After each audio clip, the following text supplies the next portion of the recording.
My name is Madison Hale, and if there's one thing my family loves more than appearances, it's reminding me how I've failed to live up to theirs. To them, success isn't measured by what you build, it's who you marry.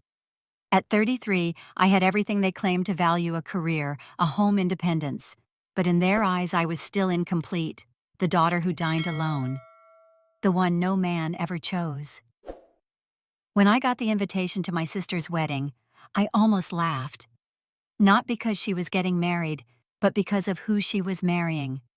Ryan Colton, the man who once promised me forever before vanishing without a word. The man who walked into my parents' house years later, holding my sister's hand, wearing the same easy smile he'd used to ruin me. And my parents.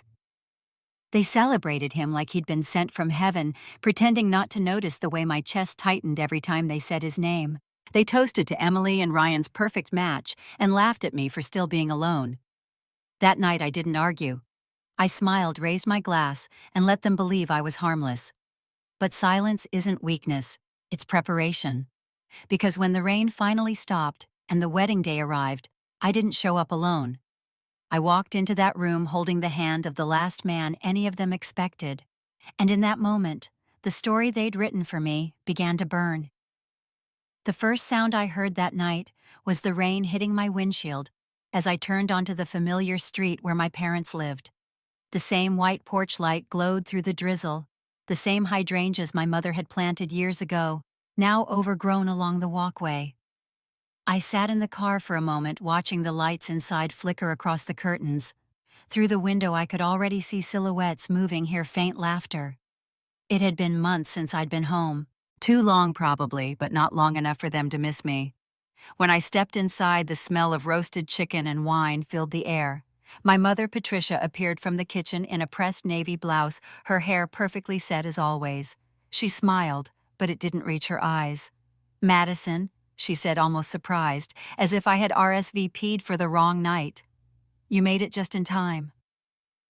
I hung my coat and walked into the dining room where my father Richard was opening a bottle of wine. He looked up, smiled warmly, and handed me a glass. His smile was the kind that said he was glad to see me, but not willing to fight for me if anything went wrong. The table was set for 5. My younger sister, Emily, sat at the far end glowing. A silk dress, perfect hair, a new diamond on her finger. Ryan sat beside her. My chest tightened before I even realized it was him.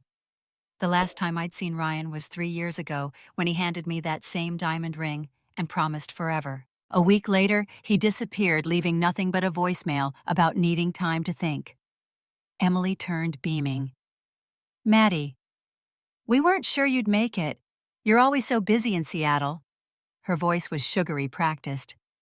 I managed a smile, taking the empty seat across from them. The sound of rain softened against the windows. My mother set down a dish and sat next to my father, folding her napkin delicately on her lap. Dinner began, the way most family dinners do when love has turned into duty. My father asked about work, my mother corrected his version of every story, and Emily talked about the wedding. Every mention of Ryan's name felt like a slow bruise forming under my ribs. Then, in that too smooth tone she used when pretending to care, my mother said, "At least one of my daughters won't have to eat alone every night." Laughter followed, soft but sharp enough to cut. Even my father smiled weakly. I looked down at my plate, pushing a piece of bread I couldn't eat. "I'm doing fine," I said quietly. "Of course you are," my mother answered, topping off her glass of wine. "You always say that." Emily jumped in before the silence could thicken. "We're having the ceremony at the Bellevue Gardens Hotel. Over 200 guests. Ryan's company is doing so well, you know." Ryan smiled, his hand tightening around his glass. He avoided my eyes. "That's great," I said, my voice steady, though my pulse wasn't. He cleared his throat. "How's the firm, Maddie? You're still at Greenway Investments?" I nodded. Still there. "It's been good." A flicker of something crossed his face. Guilt, nostalgia. Maybe both. I wanted to ask him why to demand an answer for the silence he'd left me with, but instead, I just smiled. My mother leaned forward, eyes bright. "You know, Madison, if you spent a little less time at that firm, you might find someone too." Emily giggled, pretending to hide it behind her napkin. I took a sip of water, the glass cold against my fingers. The rain outside grew heavier, blurring the view of the garden lights. Then Emily lifted her hand, her diamond catching the light. Isn't it beautiful Ryan's family had it resized for me? My heart stopped for a moment. The ring. The same vintage-cut diamond Ryan once slid onto my finger under a Chicago skyline, promising I'd never have to face anything alone again. I remembered the night air, the laughter, the certainty. I looked at it now, shining on my sister's hand, and everything in me went very still. My mother reached for Emily's hand, admiring the ring as if it were a medal. "It's perfect," she said. "It suits you so much." Richard glanced at me, then looked away quickly. His fork scraped against his plate. I forced a smile, my throat tight. "It's lovely," I managed to say. For the rest of dinner, I spoke little.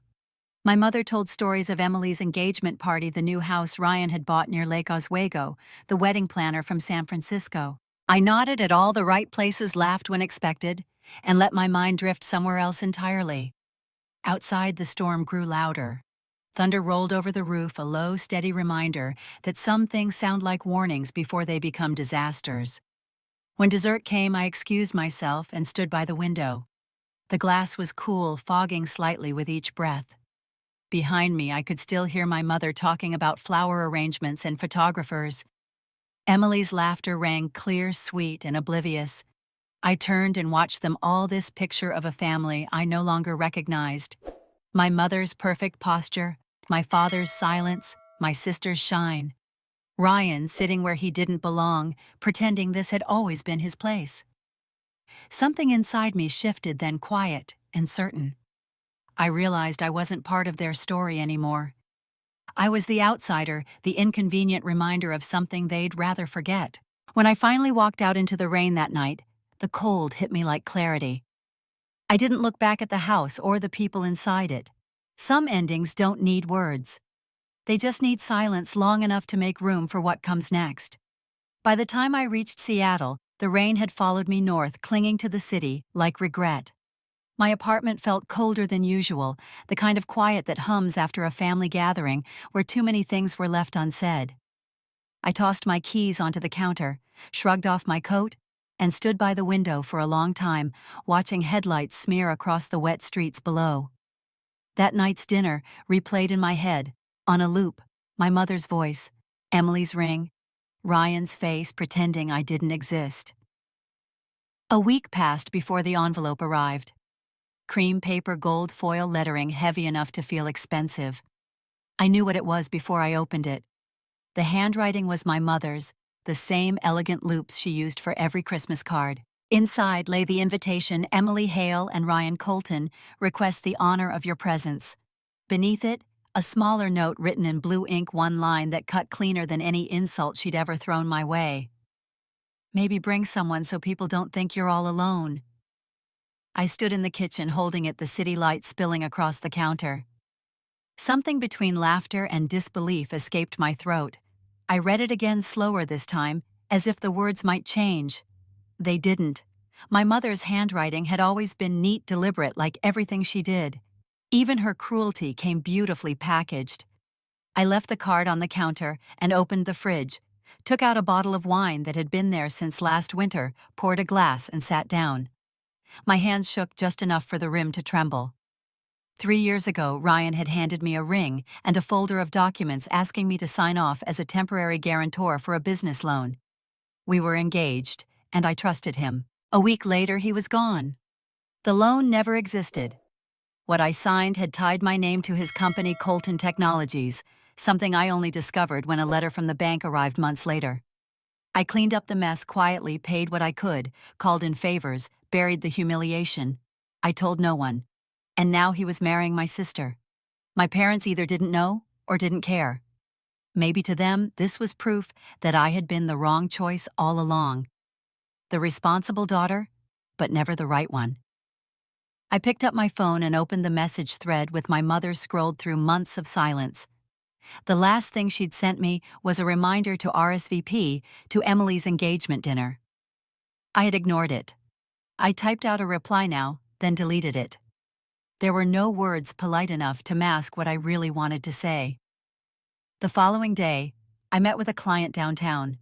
The glass towers along Fifth Avenue shimmered against the gray sky. As I left the meeting, a familiar voice called my name. It was Grace Lynn, a colleague from the firm. She asked how the weekend back home had gone. I smiled the way people do when they're holding in something sharp. It was fine. Family's still family. She tilted her head.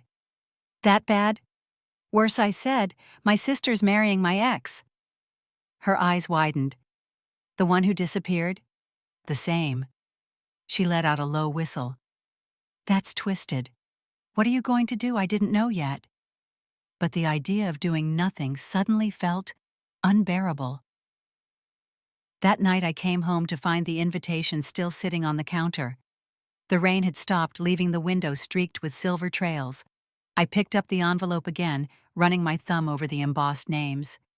My reflection in the glass door looked unfamiliar. A woman too tired to keep absorbing the same brand of cruelty. I thought about how silence had been my shield for so long. When Ryan left, I said nothing. When my mother laughed at my life, I stayed quiet. When Emily started posting pictures with him, I scrolled past them like a stranger. And maybe that silence had become permission, teaching everyone that I could be dismissed without consequence. I poured another glass of wine, grabbed my laptop, and searched his name. Ryan Colton. The first link was his company website, slick and polished, full of smiling employees and vague slogans about innovation. The second was a financial article mentioning an IRS investigation into unreported assets from several tech startups in the Pacific Northwest. One of them was Colton Technologies. My pulse quickened. I clicked through the article twice, then bookmarked it. My mind started connecting the pieces, those old papers he'd made me sign, the phantom loan, my signature buried somewhere in his files. I could feel something shift inside, slow but steady, like a storm gathering behind calm water. I sat back and exhaled. For 3 years I had tried to rebuild quietly, convincing myself that dignity meant distance. But now, with that invitation lying open beside me, I realized distance had only protected them. Maybe it was time to protect myself. Outside, the city hummed with Friday night noise cars, laughter music drifting from a nearby bar. Somewhere a siren wailed. I stared at the lights of downtown Seattle and let the thought settle. If they wanted a perfect wedding, a spotless family portrait, they'd get it. Just not the version they expected. I reached for my phone again, typed a name I hadn't thought about in years, and hesitated before pressing call. When the voice on the other end answered, calm and professional, something inside me steadied. Lucas Grant, I said. This is Madison Hale. We need to talk. There was a pause, the sound of papers shuffling. Then his voice came through, measured but curious. I thought you might call someday. What's this about? It's about Ryan, I said. And it's time someone finally cleaned up his mess. The line went quiet for a moment, only the faint hum of the city between us. Then Lucas spoke again, his tone lower, almost deliberate. Tell me where to meet. I looked out at the rain beginning to fall again, soft against the glass. Some endings don't need words, I had told myself. But this wasn't an ending anymore. It was the beginning of something I hadn't let myself imagine in years. The next morning, the sky over Seattle hung heavy and low, the kind that promised rain, without ever fully committing. I sat in my car, outside a small cafe on Pine Street, fingers tapping against the steering wheel. I had barely slept. Calling Lucas Grant had been impulsive, but now that I was here, the impulse felt like instinct. Inside the cafe smelled of espresso and wet pavement. Lucas was already there, sitting at a corner table with his laptop open. He looked exactly like I remembered from the article that had mentioned him years ago, precise, calm, a man who measured his words like currency. He stood as I approached, extending a hand. Madison Hale, right on time. I took it, surprised by the warmth of his grip. He gestured to the chair across from him. I sat, wrapping my hands around the coffee cup the waitress had just set down. I appreciate you meeting me, I said. You sounded determined, he replied, watching me closely. What changed? I hesitated. My sister's marrying him. Ryan Colton, he said. Not a question, he already knew. I nodded. And there's something else. I think he used me legally. My name might still be tied to his company. Lucas leaned back slightly, studying me. His eyes were sharp, the kind that noticed what others ignored. After a moment, he opened his laptop, pulled up a file, and turned it toward me. The logo on the document hit like a punch. Colton Technologies. My signature appeared on the bottom of a scanned contract. Where did you get this public records? He said. The IRS has been investigating Ryan for months. What caught my attention was this old guarantor agreement.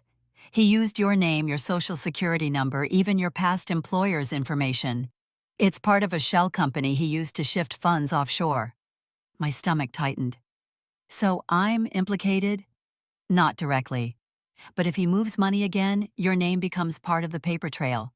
Which means, unless you want the IRS knocking on your door, we need to make your position official. I frowned.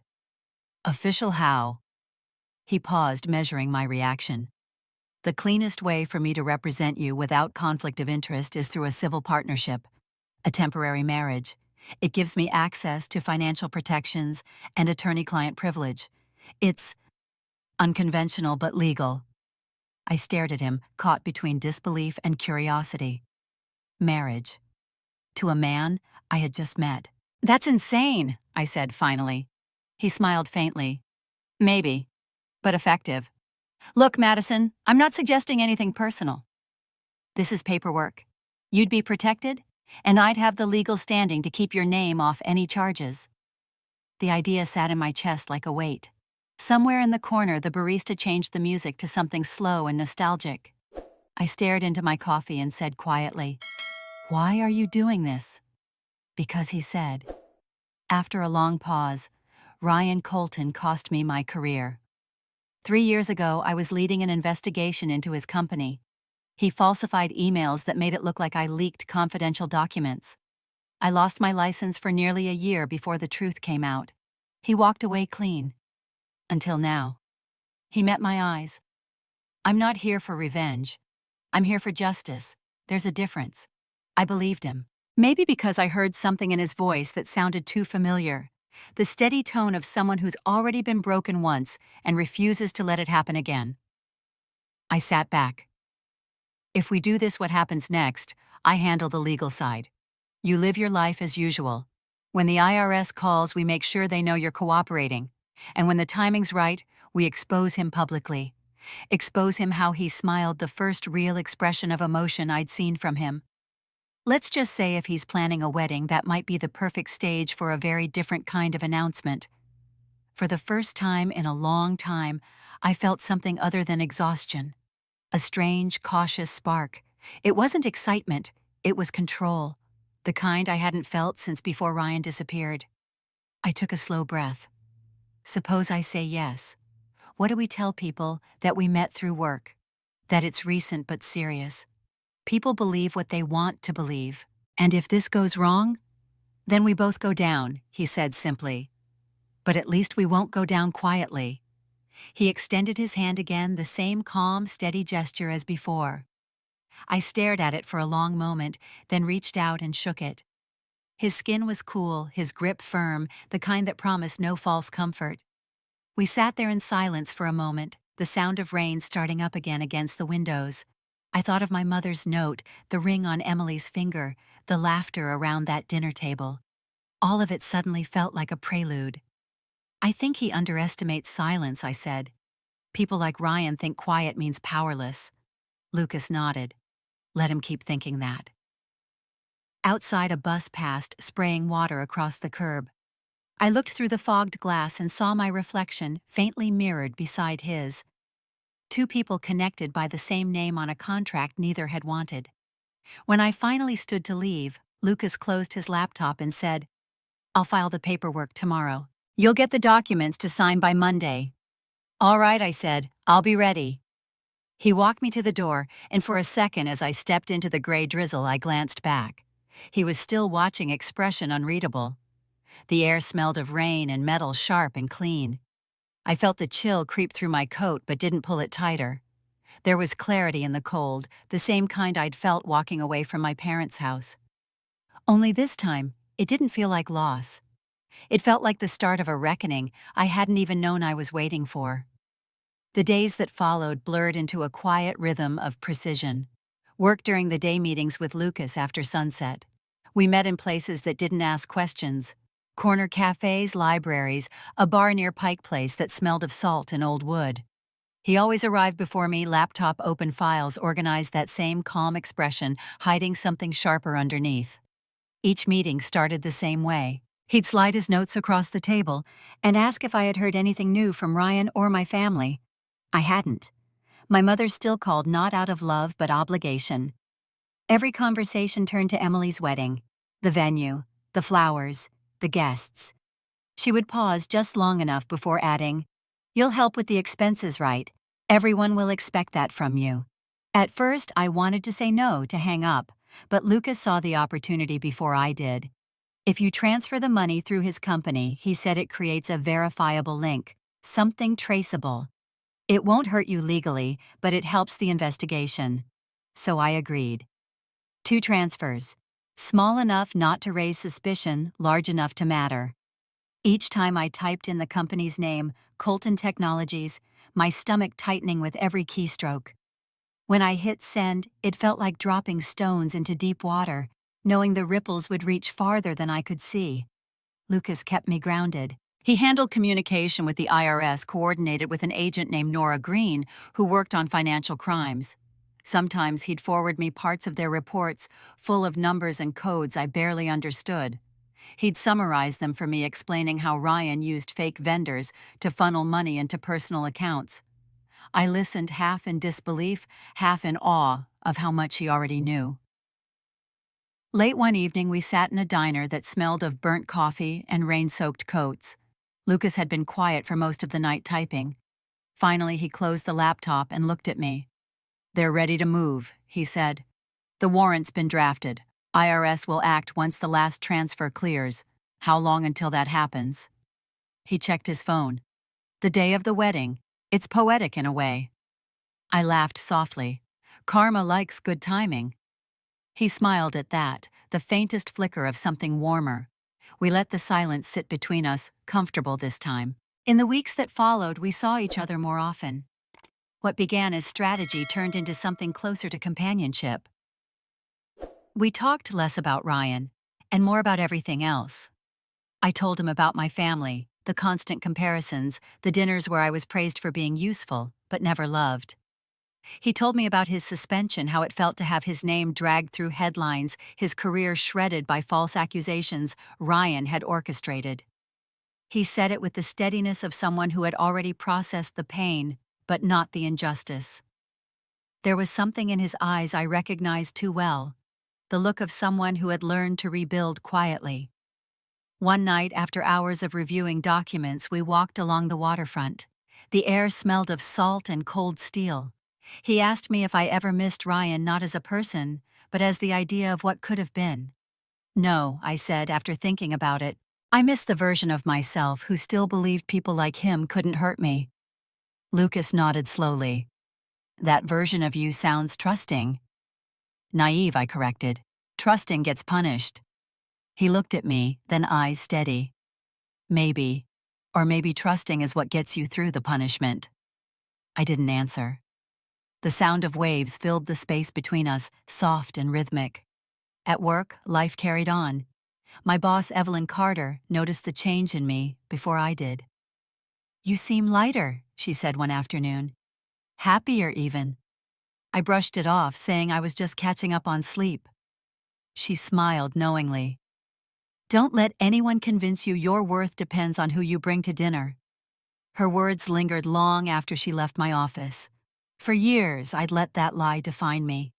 But somewhere between the spreadsheets and the late-night meetings with Lucas, I'd begun to feel something shift.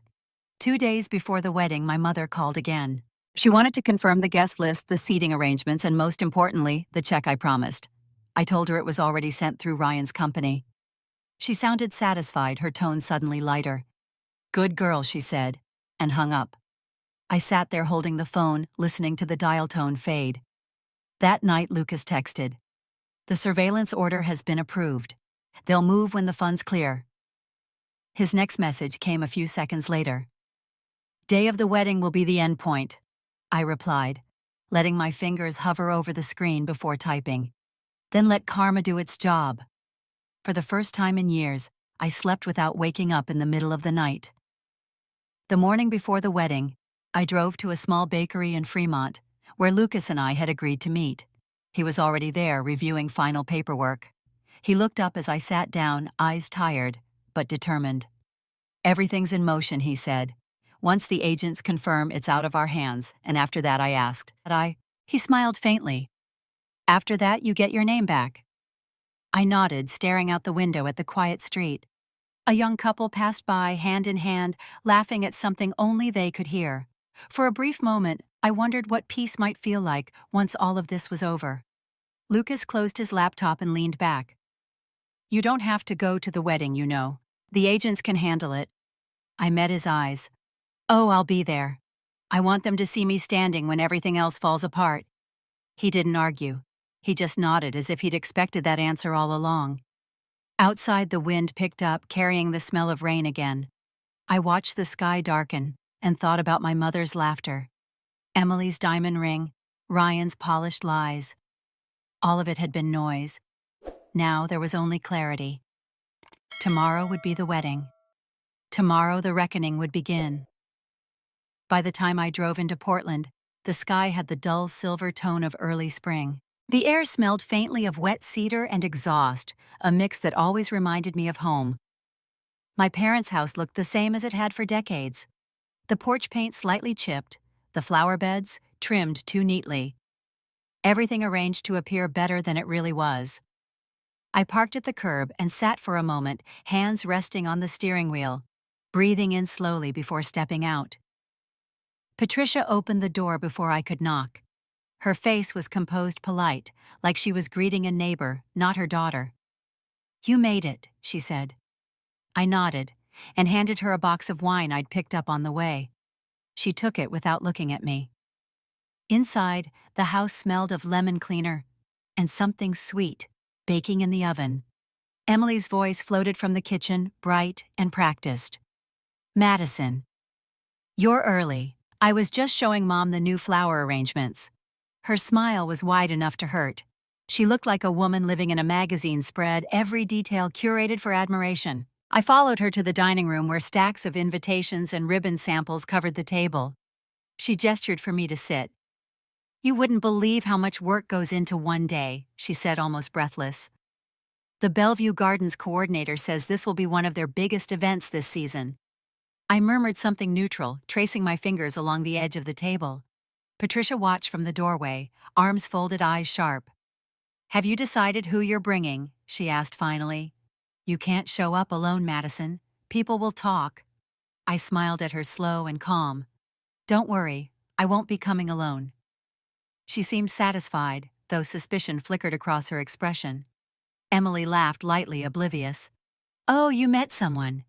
That's wonderful, Maddie. I can't wait to meet him." I just said, "You will," and left it there. Later that afternoon, I walked through the backyard, the same patch of grass where Emily and I used to play when things were simpler. The rain had started again, light but steady. I could hear voices from inside my mother's high tone instructing Emily about the seating chart. I had the sudden irrational urge to keep walking, to never stop. But then a car pulled up behind mine, and I recognized the sound of the engine before I turned. Ryan stepped out dressed too perfectly for a casual visit. His smile was polite, empty. "Madison," he said, like the word itself was something fragile.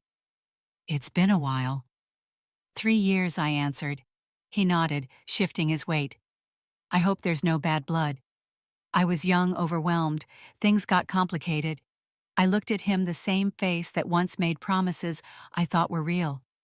I said quietly, "I don't hold grudges. But I also don't forget." He tried to laugh, but it came out thin. "I hope you'll be happy for us. Emily's good for me." I tilted my head slightly. "Then I guess you finally found someone as selfish as you are." For a second, the mask slipped. His jaw tightened, eyes narrowing before he recovered. He glanced toward the house. I should go. I just wanted to make sure things weren't awkward. They're not, I said. Not for me. He nodded once, then turned and walked back to his car. Through the window, I saw him glance at his phone. Lucas's car was parked 2 houses down, dark windows reflecting the streetlights. I didn't have to look to know he was watching recording. Inside, my mother and sister were setting the table for dinner. Emily hummed while folding napkins into perfect triangles. My mother pretended not to notice the tension clinging to the air. During dinner, conversations circled around the wedding again. Patricia detailed the guest list, emphasizing who would be there from Ryan's company, the investors, the executives, the people she wanted to impress. I let her talk, barely listening, answering when needed. At one point, she leaned forward, her tone falsely sweet. I'm glad you're coming, Madison. It's important for the family to look united. You've always been independent, but this is about appearances. Appearances. The word echoed in my mind like a warning. I asked her if she was nervous about the expenses. She waved a hand dismissively. Ryan's company is doing wonderfully. He said their last quarter was their best yet. I smiled faintly. I'm sure it was. When dinner ended, I excused myself and went upstairs to my old room. The walls were still the same pale blue, the same framed photos of me and Emily, as children smiling in matching dresses. I sat on the edge of the bed, listening to the rain hit the window. It sounded different now, steadier, deliberate, almost rhythmic. My phone buzzed on the nightstand. A message from Lucas. He's nervous. He keeps checking his accounts. The agents are watching every move. I typed back, good. Let him sweat. Another message came a few seconds later. Are you ready for tomorrow? I stared at the blinking cursor, then replied, I've been ready for years. The house had gone quiet. I could hear the faint creak of floorboards downstairs, my mother moving around the kitchen. Somewhere outside, a car door closed. Lucas's, probably. I trusted he'd wait until I was safe before leaving. That kind of trust was new to me.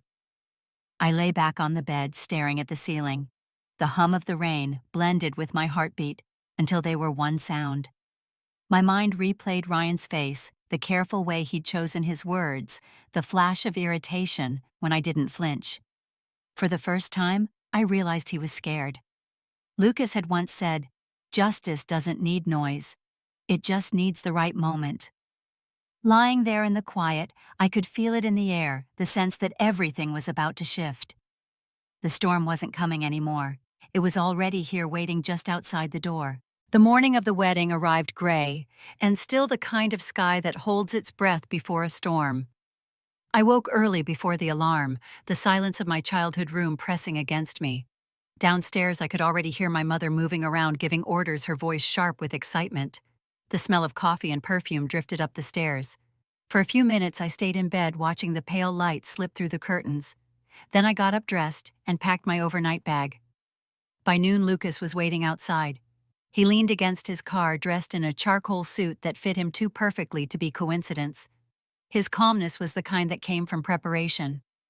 When I stepped out, he straightened eyes, scanning me, once approving but professional. Ready? He asked. More than I've ever been, I said. The drive to Bellevue was quiet. The city rolled past us in slow motion, sunlight breaking through clouds and fractured beams. Lucas briefed me again, his tone even. The agents are already in place. IRS and the Financial Crimes Unit have the warrant. They'll move once I signal. Just act natural. Act natural, I repeated, looking out the window. Easy for you to say. He smiled faintly. You'll be fine. Bellevue Gardens shimmered ahead, a mansion-turned-event venue with marble columns and manicured lawns. Cars filled the circular driveway, valets rushing back and forth under white awnings. From the moment we stepped out, I could feel hundreds of eyes pivoting toward us. Guests in tailored suits and sequined dresses paused mid-conversation. I caught whispers ripple through the crowd like static. Isn't that Ryan's ex? Who's the man with her? Lucas placed his hand gently on my back, guiding me through the lobby as if this were any ordinary event. Inside, chandeliers sparkled against high ceilings, every detail screaming luxury. My mother stood near the floral arch, directing staff with her clipboard, and froze when she saw me. "Madison," she said slowly, eyes flicking to Lucas. "You look lovely." "Thank you, Mom. This is my husband, Lucas Grant." Her expression faltered, a small crack in her polished mask. "Husband, I wasn't aware." "It happened recently," I said simply. It felt like the right time. Before she could recover, Emily appeared in a burst of white satin and nerves. She looked radiant, her smile wide until her gaze landed on Lucas. Confusion flickered, then something else. A hint of recognition. "I'm so happy you came," she managed. "And you brought someone." "That's wonderful." Her voice wavered on the last word. Ryan was standing behind her, talking with a group of men from his company. The moment he saw me, the color drained from his face. His jaw tightened. I had never seen him look small before. Now he did. Lucas leaned close, his breath steady near my ear. "Remember, you're not here to gloat. You're here to finish this." I nodded, keeping my expression calm as we took our seats near the front. The ceremony began on time, a sea of perfect smiles and scripted vows. My mother dabbed her eyes dramatically. I sat still, watching the performance unfold. When the officiant finally pronounced them husband and wife, the applause was loud enough to shake the chandeliers. During the reception, the champagne flowed too easily. Laughter echoed through the ballroom, bright and hollow. Ryan avoided my eyes for most of the evening, but I could feel his attention like heat. At one point, he approached, his hand resting protectively on Emily's back. "You two look happy," he said, his voice strained. "We are," I replied. "Aren't you?" He hesitated. "Of course." Lucas stepped forward slightly, his tone polite. "Congratulations, Mr. Colton. I've heard a lot about your company." Ryan's smile froze. "Thank you. And you are Lucas Grant." The name landed like a drop of ink in water. Ryan's expression changed instantly, his charm flickering into something raw. He glanced at me, realization dawning. "Excuse me," he muttered, retreating toward the bar. Lucas's phone vibrated. He checked the screen briefly, then looked at me. "They're ready." I sipped my champagne. "Then, let's not keep them waiting." Minutes later, the master of ceremonies called for a toast. Ryan took the microphone, smiling tightly, his voice echoing across the hall. He spoke about success, about love, about second chances. His words were smooth, rehearsed, every sentence crafted to impress. "To new beginnings?" he said, lifting his glass. Lucas slipped his hand into his pocket, pressing a small button on the transmitter. The doors at the back of the ballroom opened almost silently. Two agents in dark suits entered, their badges catching the light. The room hushed as they crossed the floor with deliberate steps. "Ryan Colton," one of them said loud enough for everyone to hear. "You are under arrest for financial fraud and money laundering." For a heartbeat, no one moved. Then the room erupted, gasps, whispers, chairs scraping. Emily's face went white. My mother's hand flew to her chest. The music faltered and died. Ryan stammered, his voice breaking. "There must be a mistake," the agent interrupted calmly. "We have a warrant. Please come with us." The sound of handcuffs clicking echoed like gunfire. Cameras flashed, guests whispered his name as though saying it might protect them from contamination. Emily collapsed into a chair, sobbing. Patricia called for someone to help, but no one moved. I watched it all from my seat, heart steady, expression serene. Lucas glanced at me, once silent. I turned to him and said quietly, almost to myself, "Karma has perfect timing." He nodded, and for a moment the noise around us faded into nothing. Outside the ballroom windows, the rain began again, soft and relentless. It blurred the glass, washing away the reflection of chandeliers and silk dresses. I stood smoothing the front of my coat and walked toward the exit. Behind me, I could still hear my mother's voice. Emily's cries, the agents reading Ryan his rights. But I didn't look back. The storm had finally broken, and for the first time in years, it wasn't mine to bear. Outside the mansion, the air felt different, lighter somehow, though the rain was still falling. Reporters had already begun to gather beyond the gates, their umbrellas dotting the driveway like dark flowers. I slipped past them, keeping my head down the steady rhythm of the rain, drowning out their shouted questions.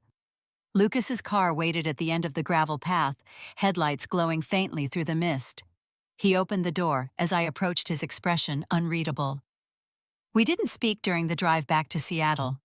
The windshield wipers kept time with my thoughts, each sweep clearing the blur of everything I'd just witnessed. Ryan's voice, Emily's screams, my mother's shock. For years I had imagined how justice might sound. I hadn't realized it would sound like silence between two people who no longer needed words. When we reached my building, Lucas pulled into the garage and turned off the engine. He looked at me for a long moment before saying quietly, "It's over." "Not for them," I said. "But for me, yes." He nodded, then reached into the back seat and handed me a sealed envelope. "Copies of the case files. Proof you were never involved. Keep them safe." I took the envelope and held it for a second before setting it on my lap. "Thank you, Lucas." He gave a small smile. "I don't know whether to congratulate you or apologize." "Congratulate me," I said. "We didn't destroy anyone. We just let the truth out." He exhaled, the faintest hint of relief in his expression. Then he reached for the door handle. "I'll call you tomorrow, make sure everything's settled." "All right." When I stepped into my apartment, the familiar quiet wrapped around me. The city glowed through the glass walls, lights stretching across the sound, like a map of everything that still kept moving. I dropped my heels by the door and walked barefoot to the kitchen. The air smelled faintly of coffee and rain-soaked concrete from the balcony. I turned on the news. The story had already broken. Ryan Colton arrested at his own wedding for financial fraud. The footage was grainy but unmistakable. The look on his face when the agents took him away, the chaos that followed the guests scattering. My mother's hand clutching her pearls, Emily's mascara streaking down her cheeks. The anchor's voice was calm, almost clinical. Federal investigators confirmed that the evidence had been compiled over months with the assistance of confidential informants. My reflection in the TV screen watched back still and expressionless. For the first time in years, I didn't feel anger, only clarity. My phone rang. Evelyn Carter's name flashed across the screen. "You were right," she said when I answered. "Silence can be power if you use it right." I smiled faintly. "I didn't do it for power." "Of course not. But you reminded a lot of people what accountability looks like." "Get some rest, Madison. You earned it." After she hung up, I poured myself a glass of wine and stood by the window. The rain had eased to a mist, the kind that made the city lights shimmer. I thought of all the women who had been told to stay quiet, to be graceful, to forgive what wasn't forgivable. Maybe my silence tonight had spoken for them too. A soft knock pulled me from my thoughts. When I opened the door, Lucas stood there, damp from the rain, a bottle of wine in his hand. "You left before I could say goodbye properly," he said. "Come in." He followed me inside, setting the bottle on the counter. For a while we didn't speak. We just stood there, the sound of the city filling the space between us. Then he broke the silence. "You did what most people only dream about," he said quietly. "You took back your story." "It doesn't feel like revenge," I said. "It feels like balance." "That's what justice is," he replied. "Balance." He poured the wine, handed me a glass, and raised his. "To balance, then." We clinked glasses lightly. The taste was dry, grounding. After a few minutes, he asked, "Do you regret any of it?" I shook my head. "No, I only regret staying quiet for so long." He looked at me for a moment longer, then smiled. "I think you've said enough now." We stood by the window watching the city breathe beneath us. Somewhere in the distance, sirens echoed, fading into the hum of traffic. I imagined Ryan sitting in a holding cell, stripped of his charm, the truth catching up to him at last. Emily would be giving statements to reporters, my mother trying to salvage what was left of her pride. Lucas finished his wine and set the glass down. "You know," he said, "this isn't the kind of ending most people get." "It's not an ending," I told him. "It's just the first time I've ever felt like myself." He nodded, accepting that answer. When he finally left, I stood there alone, the faint warmth of the glass still on my palm. The storm outside had quieted completely now. The city was dry again, the streets reflecting the glow of streetlights like mirrors. I turned off the lights and let the darkness settle, listening to the quiet hum of the refrigerator, the steady pulse of rain starting again in the distance. I didn't feel victorious. I didn't need to. I had spoken in the only language they'd ever taught me to use. Silence. And this time, silence had been loud enough for the whole world to hear. 6 months later, Seattle had slipped into a quiet spring. The air carried the soft chill of mornings by the sound, and the city seemed to move at a calmer rhythm. I had learned to match it. My days started with coffee at the same window where I had once watched the rain and wondered if peace would ever come. It had in small doses. The IRS cleared my name after the trial, and the official letter arrived in a thin white envelope that felt almost too light for what it meant. I wasn't just free. I was untangled from a story I never chose to be part of. Ryan's trial lasted 3 weeks. The news ran every night, his face on every screen. Fraud, laundering, false contracts. I never went to the courthouse. Lucas sent updates when necessary, but I didn't need to see it. When the verdict came in, I simply closed my laptop and went for a walk by the water. 5 years in federal prison. It wasn't satisfaction I felt, just the stillness of something finished. Emily left Portland soon after. She sold what was left of their house and moved east, somewhere small, somewhere quiet. I didn't hear from her, though. Once a month, my mother mentioned her in clipped sentences over the phone, as if Emily were now the one they pitied. Patricia's flower shop closed that winter. Too much debt, not enough business. My father called me, his voice low, asking if I could help. I did. Not for them, but for myself. I arranged a quiet payment to clear their loans, made sure the shop stayed in their name. They never knew it was me. Mercy didn't need witnesses. At work, things changed too. Evelyn promoted me to senior partner after one of our biggest clients requested me by name. She congratulated me with her usual composure, then leaned in slightly and said, "You turned what they used to mock into your power. Don't forget that." I nodded, knowing she understood more than she said.